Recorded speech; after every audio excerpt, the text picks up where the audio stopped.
now. Okay, it's 4 o'clock. And I can hear myself double.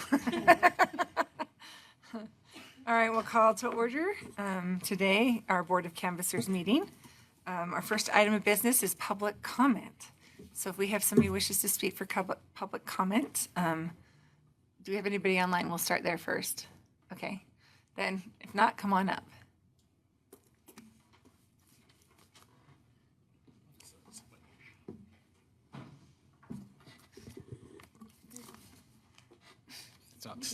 It's good.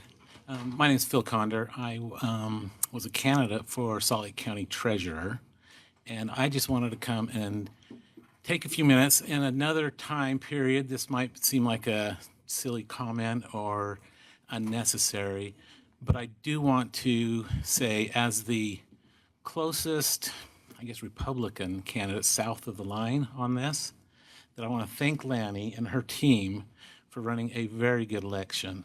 A free and fair election, and I accept the results of this election. So I just want to express that publicly. So that's all I have to say. Thank you.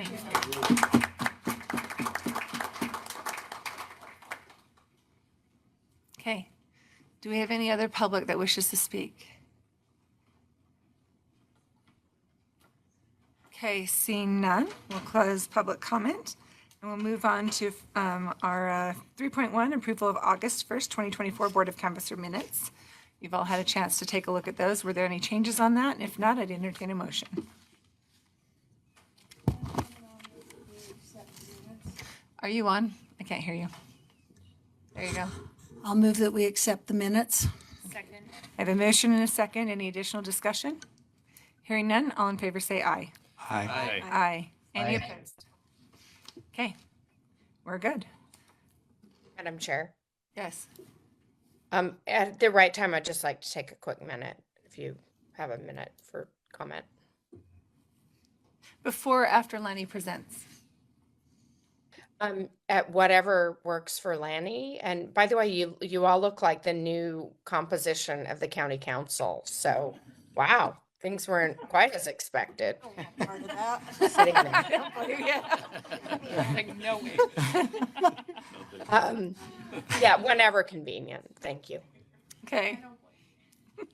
All right. Our next item of discussion is 4.1, canvass of the November 5th, 2024 general election. And I think what I'll do, Mayor, is I'll give Lannie a chance to present, and then we'll give a chance for some comments after that. Go ahead, Lannie. By the way, I just want to say, this is Lannie Chapman, our county clerk. Thank you so much. Good afternoon, Board of Canvassers. In front of you are the official election results. Latifa, my executive assistant, is handing those out to you. So take a gander while I chat at you. We're here today to certify the 2024 general election results for Salt Lake County. This meeting has been properly publicly noticed. Your task today, pursuant to 20A4-301, is canvassing the aforementioned election results. However, before we get started, I wanted to give you some data on the election. And before I do that, we have a slideshow going showing kind of some of the images, some of the workers, some of our election heroes that were part of this incredible election. Historic, to say the least, in that it was a two-card election. So everything I tell you, double it, because that's what we did. So as you know, this was Salt Lake County's first, in known history, two-card ballot, which brought its own opportunities and challenges. We had 288 poll workers and 89 temporary election workers assisting my full-time staff. We had 18 county employees from 7 other offices and divisions assisting us in processing the presidential election. I am so grateful for all of Salt Lake County for stepping up this year. While we spent countless hours drafting and proofing the ballot, we also dedicated more than 27,000 hours in administering this election, working Monday through most Sundays, conducting the logic and accuracy test, removing the privacy tabs covering voter signatures, verifying signatures, opening, scanning, adjudicating, reviewing the eligibility of provisional voters, and ensuring All who were eligible to receive credit for voting for this election did so. I have many of my team here that helped make this election successful behind me. Can we please give them a round of applause?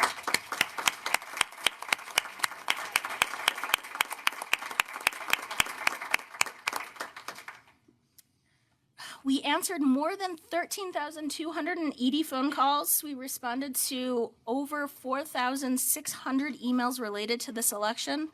From the day ballots were mailed to the last day voters could register to vote, including same-day registration, we registered 47,912 Salt Lake County voters.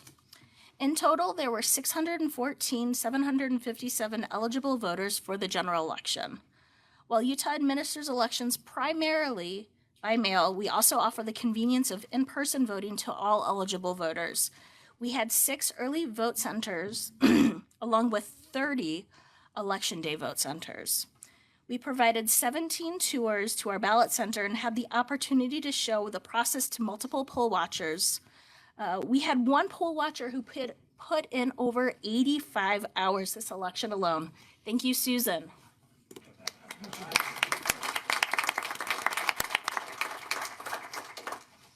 In total, 58,131 people voted in person. 13,632 provisional ballots were able to be counted. 2,613 people voted electronically. Those are our military and overseas. 447,413, that's a tongue twister, people participated in this election using their by-mail ballot, for a total countywide turnout of 521,789, or 84.9% of all eligible voters. Nearly 85% of voters participated. To put this into context, in 2020 we had approximately 90% turnout. But keep in mind, this year we had a 2-card ballot, meaning our process took twice the amount of time from unfolding to scanning. This year we were able to scan the majority of our ballots by 1 week after Election Day. In other words, we scanned nearly 1 million pieces of paper from when we started processing through the Tuesday after Election Day. That is a huge feat in and of itself. This left mostly UACAVA, our military and overseas, provisionals and cures that we processed the remaining time. Provisional ballots not only required data entry, but each individual provisional voter form had to be reviewed to ensure that the voter was eligible to vote prior to accepting. Nearly 15,000 provisional votes were cast. 13,632 provisional voters were ultimately eligible. There's a few things that were new to this election. 89,261 ballots were adjudicated, which is definitely an all-time high. Meaning that when there are stray marks, ambiguous marks, corrected votes, or write-in votes, our team determined voter intent for each vote in teams of 2. We had 28 Dropbox locations. As you recall, beginning in the primary, we increased the number of Dropbox locations to include Copperton, Immigration Canyon, and White City.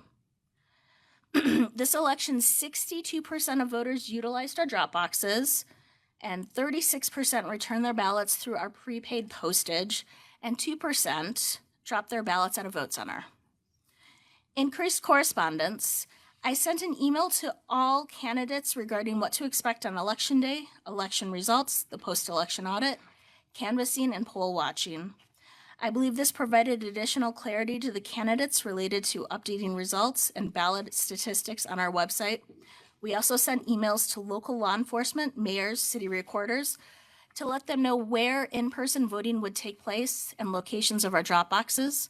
We also sent letters to our local postmaster to ensure they had all the information they needed and our lines of communication were pre-established. And I'm going to stop you for just Sure. a second. We are missing the even number pages on this printout. So I don't know if, if we could get those really quickly, that would be helpful. We will do that right away. Thanks. We've got all the odd numbers. The back side has not got the even numbers on it, so, Apologies. No I'll keep problem. going. You can look at my which is perfectly fine. write-in one. or my write it up one. Yeah, you're Yeah, good. we'll get it. We'll to let you keep going, but I thought you'd want to know so that could be fixed before you finish. Appreciate it. Yep. In coordination with the emergency management team, we updated our COOP crisis plan. We had countless conversations with the sheriff's team, IS, and facilities to fine-tune these plans and conduct a tabletop exercise to practice and test them. We are grateful for these partnerships and to the EM team who staffed the Emergency Management Center on Election Day and sent us in-house liaisons from their team throughout the day. We did have an incident, as you all remember, where white powder substance was found inside a ballot. In coordination with the Sheriff's Office, UFA hazmat team, the FBI, and the postal inspector, we were able to quickly quarantine the ballot, envelope, and election worker. All the while, we were able to continue to process on the other side of our ballot center. Within an hour, we were able to test the substance and ascertain that it was not harmful. We were able to identify the envelope it came from, and the FBI and postal inspector were able to investigate. The poll worker was fine, albeit shooken up, but our ability to act quickly within seconds of finding the substance is a testament to our partnership and the crisis plan we created. After further analyzation, it was found that that substance was cake mix. Birthday. Yes, but it's still being investigated, so as I get updates, I will update you as well. With the assistance of the candidates and parties, we were able to cure 65% of the ballots that received a cure letter, and that included those ballots, and we were able to include those ballots in our election results. So that's a testament to my team in helping to cure, and the parties and the candidates for helping us. So big thanks there. Let's talk about the post-election audit. You graciously observed our process. The audit was conducted in a publicly noticed meeting, and as recommended by the LG's office, we were grateful to have Councilmember Dee Theodore and County Assessor Chris Stavros, thank you, observe. We utilized 10 teams of at least two people to assist us in the audit. The teams are not clerk staff, but they're made up of our incredible poll workers. For this audit, we audited 31 in-person voting machines and 12 by-mail ballot batches, 9 of which were provided to us by the Lieutenant Governor's office. Additionally, and new to our post-election audit, we allowed the public observing our audit to choose 3 batches from in-person voting, by-mail voting, or a combination to audit as well. They each selected 3 by-mail batches. The LG requested that we audit President, Governor, State House District 35, County Council at Large C, County Assessor, County Recorder, County Surveyor, County Treasurer, and the Salt Lake County Public Safety Bond. The purpose of the by-mail ballot batch audit is to ensure that the scanners have accurately counted the ballots by comparing the marks of the voter on the ballot to how the machine counted the ballots. No discrepancies were found. The purpose of the in-person voting machine audit is to ensure that the machines accurately recorded the votes. This is accomplished by hand counting races on the VVPAT tape from the selected voting machines and comparing them with the results from the summary report as printed on the machine. No discrepancies were found by the machines. However, there were 2 ballots where the adjudication of the write-in candidate was not properly applied. Due to this, we are in the process of reviewing our internal procedures regarding how long adjudicators are able to adjudicate before requiring them to take a break and rest their eyes. The machines work perfectly. It was human error that caused this. Now, on to what we're here to canvass. Do we have copies made yet? They're coming. Okay, they're coming. Perfect. For the presidential race, for Salt Lake County, Harris received 53.70%. Trump received 43.47%. Oliver, 1.03%. Stein, 0.70%. Susskind received 0.41%. De La Cruz, 0.28%. Everylove received 0.19%. West received 0.18%. And write-ins received 0.03%. Can I ask a question about that? Obviously, you had a lot more write-ins. How did you determine which write-ins got counted? So state law requires us only to account for and to tabulate for certified write-ins. So Mickey Mouse is not on this list. How many votes did Mickey Mouse get? Quite a few. The governor's race, Cox received 44.07% of Salt Lake County. King received 43.63%. Latham received 2.62%. Williams received 1.45%. Tomany received 0.26%.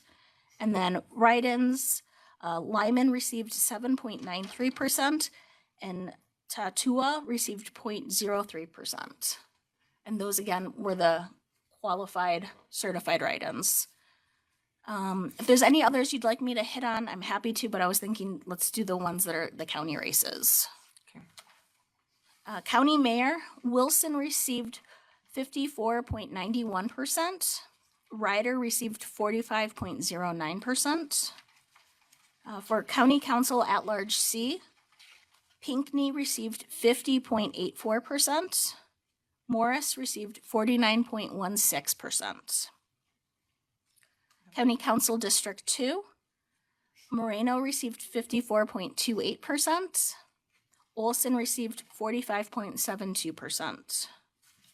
County Council District 4, Romero received 62.34%. Livingston received 33.56%. Cruz received 4.10%.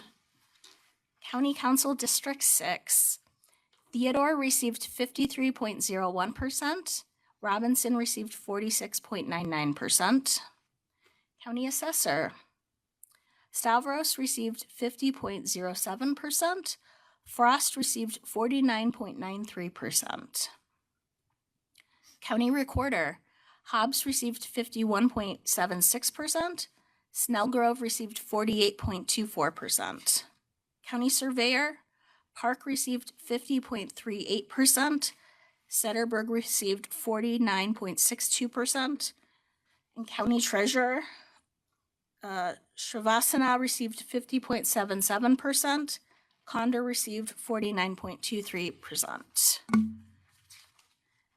The last two that I was going to hit, I'm happy to go over any more with you, but the ZAP proposition, 4 received 78.96%, against received 21.04%.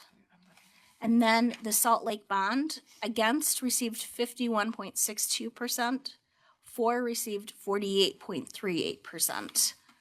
Are there any other races that we want to talk about publicly before I continue? I had a question about this 8% write-in. That's pretty significant for governor. And did It's huge. did that slow down the counting process? Absolutely. That took a lot of time because that means a team of 2 had to adjudicate that ballot, review it, make sure they agreed, and click the correct certified write-in to give that person credit. It took a lot of time. Would you comment on Amendment A and Amendment D, that even though they're on the ballot, they were not?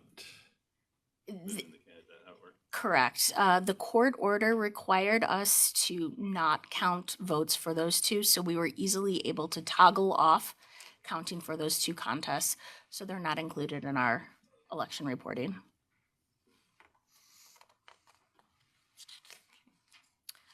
Election day itself, we received approximately 100,000 ballots countywide from the drop boxes, vote centers, and the post office. And as you know, there are many steps to processing by mail ballots before we can scan ballots, all intended to ensure a secure process and accurate results, a responsibility that I do take very seriously. We are constantly working hard to maintain the utmost accuracy while providing timely results, and I am extremely proud of how we crafted our current process to balance both. The wrench that was thrown into to our process this year was the 2-card ballot, but we were able to quickly pivot in our process to ensure accurate accounting of both cards.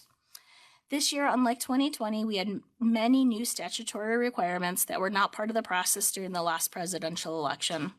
While I think they are essential and needed, they do take more time. For instance, the new daily reconciliation procedures. During my administration, we have refined and improved upon the daily reconciliation of ballots in our process. We have implemented new procedures, including envelope batch cards, a ballot batch sticker, which we received a national award for, to ensure accuracy in the numbers of ballots in our possession.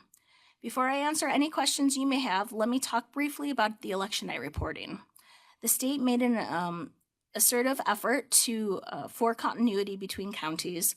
This included in our election night reporting. As you recall, the LG requested that no county release results on election night until they confirmed with all counties that all in-person voters in line at 8 p.m. had the opportunity to cast their ballot. Our understanding was this was an effort to not sway voters' decisions. After the statewide delay we encountered in election night reporting, we are working closely with the state and representatives to discuss efficiencies for in-person voting to ensure all counties can release results closer to 8 p.m. without biasing voters' choices. And please note that while it may appear that some precincts in Salt Lake County have not reported yet, those precincts, again, are those that either have no voters in them or only a few voters of whom did not decide to participate in this election. There was no way for us to re-precinct this year. However, we are working on re-precincting starting in December and January. And then we're always looking for new ideas and beginning the process of looking into improvements to our statistics reporting. I look forward to working with you closely in the future. And then at this time, happy to answer any questions you may have. Okay, And now, here are your results. fabulous. Okay, any questions from council on that? And we'll give you a chance to take a look at the results now that you have, because, Question. yeah, go ahead. On those precincts that didn't have any participants, is it something to do with the way the maps are drawn, or is it something to do with the demographics? Maybe explain that. So it's the way that the maps are drawn. So to be in a precinct, you have to be top to bottom from president, which is easy, all the way down to local service district. They have to be a group of no more than 1,250 of contiguous homes that have all of those things in common.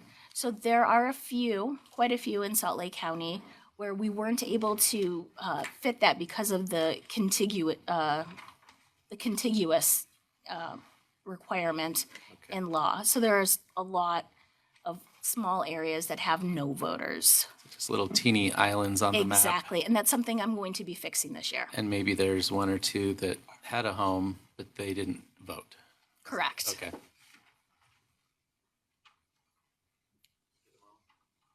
Yeah, I'm going to give you guys a moment to go through this as a Board of Canvassers. And I'm just going to review for the public what a Board of Canvassers does, because not everybody understands what we can and can't do. So the formal duties of the Board of Canvassers are pretty circumscribed. It literally is in law, right? And so the relevant statute that we follow is in Utah Code annotated 20A-4-303, if any of you would like to read it. But that section actually provides that there's a sequence of events that happens. And the county clerk counts the ballots from the election and provides a certified summary. The board publicly canvasses the election by reviewing the summary reports prepared by the election officer and any ballots, registers, books, or forms requested by the Board of Canvassers. The board then certifies the votes cast for each candidate and for or against each ballot proposition and whatever else is on the ballot, right? The statute also provides limitations on the board's ability to reject election returns, and additionally provides that if it clearly appears to the election officers and Board of Canvassers that certain matters are omitted or that clerical mistakes exist in the election returns received, the election officer shall correct the omissions and mistakes. So, for example, we got it, but we were missing pages, so we asked for the pages, right? That's a perfectly good example of how that works. It also provides a provision for continuing the canvass from day to day if we needed to do that, if we saw something or an issue or we knew that something had come up. So we could actually do that if that was needed. I'm not sure that we do not need that this year, but it's nice to know that that is something we could do. And then, but it also provides that the board shall declare the results of the election and transmit those results to the lieutenant governor within 14 days after the date of the election. And so we are 14 days after the date of the election, so just be aware. So I just wanted, but it's helpful to understand what the Board of Canvassers can do and how we do it. The other thing is we, part of our job is to kind of observe the system and understand how it works so that we don't have to come in the day of and ask for some of those things. You go to the audit, you go and watch how they collect ballots, you go and watch the, how we handle and manage the ballot transfers and that, what is the term again, where you pass it off? The chain of custody. Chain of custody, thank you. You watch the chain of custody and make sure it's done correctly and right. Well, I know that there's a lot of us who actually spent a lot of extra time this year watching that chain of custody, watching the transfers and how those took place, made sure they were following protocol, came down and several times came down to see how the process was working, verifying that things were being done in the way that we understood that they were supposed to be done. And then I might just say, Lannie, very grateful to how open and willing you were to have any of us come in and talk to you, see the process, understand that process. I know I saw poll workers there quite often during this process, and grateful to the communication that was left open between them and parties and officials and all of that. So thank you. I'm grateful for that. Thank you.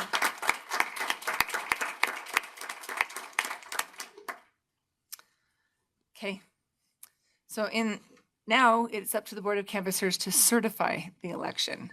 So I'm going to give you a second. As soon as everybody feels like they've had a chance to look over the numbers and that are comfortable, then I will take a motion. Will you turn on your thing first? I will make a motion that we certify this election result. Second, and I'd just like to thank our outstanding clerk, the incredible team, and the hundreds of volunteers too that helped make this possible, and to all the candidates who had the courage to put their name on a ballot. Thanks to all. And might I say, elections in Salt Lake County are unique. 'Cause election night, most places people go to bed because they're small, they can count in one night and you know who won. That is not how we are here. It's been painful. So for those of you who are candidates, we've all been there before. We know what it's like to sit and wait and wait and wait and wait and wait to see what the outcome is going to be. And it's not easy. But kudos to you for putting your name out there, and congratulations to those who will be joining us this next year. All right, we have a motion and we have a second. We do not, I don't think, need a roll call vote on this one, do we? I don't think so. See that you need to. Okay, then all in favor, say aye. Aye. Aye. Any opposed? Okay, that passes. You are certified. For those who have won your races, welcome to Salt Lake County. Oh, I am so sorry. I forgot I was going to, Mayor Wilson, I apologize. I was going to give you some time. No, I just want to echo your comments, Madam Chair. These were very close races in Salt Lake County. I want to thank all of our elected officials who are retiring. I want to thank those who unfortunately attempted and didn't make it across the finish line. I've won and lost races in my career, and I know it's really painful to put so much personal time, family time, sometimes loss of wages and work, and to make the effort. And I think we all do it because we believe in our county. We believe in what this county stands for. And I said at my own comments on election night, because we didn't have results, they didn't come in till later, that there would be some wins and there would be some losses, and that regardless, we're going to get up, go to work, and serve our communities, whether we're in elected office or not. So thank you. I want to take a minute just to thank my Republican colleagues. From day one, our Republicans, day one since I've been involved, and I think throughout time at Salt Lake County, our Republicans have supported the clerk. They have stood by the clerk. They have defended the actions of the clerk. And I think it really shows a commitment to the people in our county. So thank you for that. Democrats as well, but given whether we like it or not, we're serving in partisan offices, which means we go through a party nomination process, and that sometimes can make things feel a little more political. So given our clerk has been in Democratic hands, the support and trust is really important, not just because it makes it a little, it pushes back some drama, but it additionally defends the right to vote for all of us. And so, to each of you, I want to thank you. And I really want to take a second to thank all the staff, Lannie's team, and volunteers, and our short-term staff that showed up day in and day out and worked late into the night. So good job, everyone. My last comments are just a welcome to all of our new electeds. I'm excited to work with you. I know some of you, some not as well. I look forward to developing a productive working relationship and a close personal relationship, and I welcome you to Salt Lake County. Thanks, everyone.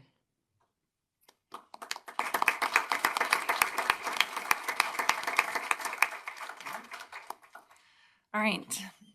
Any other business before the Board of Canvassers? No. All right. Well, may I just say thank you for your service and all the time that you've been given, and hopefully you've had a chance to get some sleep. That's for tomorrow. Is that for tomorrow? I kind of wondered. Can you give us a background on if there's a recount and what that would look like? So statutorily, if a recount is requested, it can only be requested in a contest where the difference between the winning candidate and the losing candidate is less, or is 0.25% of the votes cast in that race. If that happens, they have 7 days to request it, and I have 7 days to perform it. In a normal election, that's not a big deal. This year, holy cow, if you're going to ask me to rescan everything that I've scanned over a 3-week period, to condense that into a 7-day period, including a logic and accuracy test and a post-election audit, we will be working at least 3 shifts. And then to cherry on top, it would be the week of Thanksgiving. So if one is requested, I will let you know, and I will come back to you asking for a lot of money.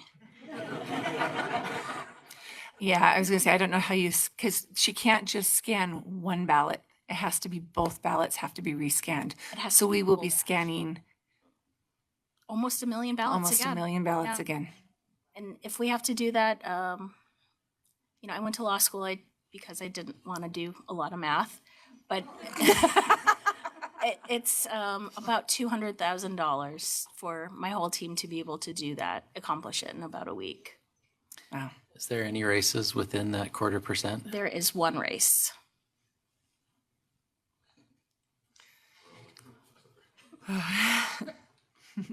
All right. It's good to know. Thank you. All right. Any other business before the Board of Canvassers? Hearing none, I will declare this meeting adjourned. Chair, if I may ask you to yes. please close the canvas. Oh, yes, sorry. Thank you. We need a motion to close the canvas. Move Sorry. to close the canvas. I have a motion. Do I have a second? Second. I have a motion and a Can I second. just make one comment? Go ahead. Just before you close this. I've seen recounts before, and I will say that a lot of times you come out with the same result. There's very rarely any change. So keep that in mind. Thanks. Yes, second that. All right. All in favor say aye. Aye. Aye. The Board of Canvassers is closed. Now I'll adjourn the meeting. Thank you, everybody.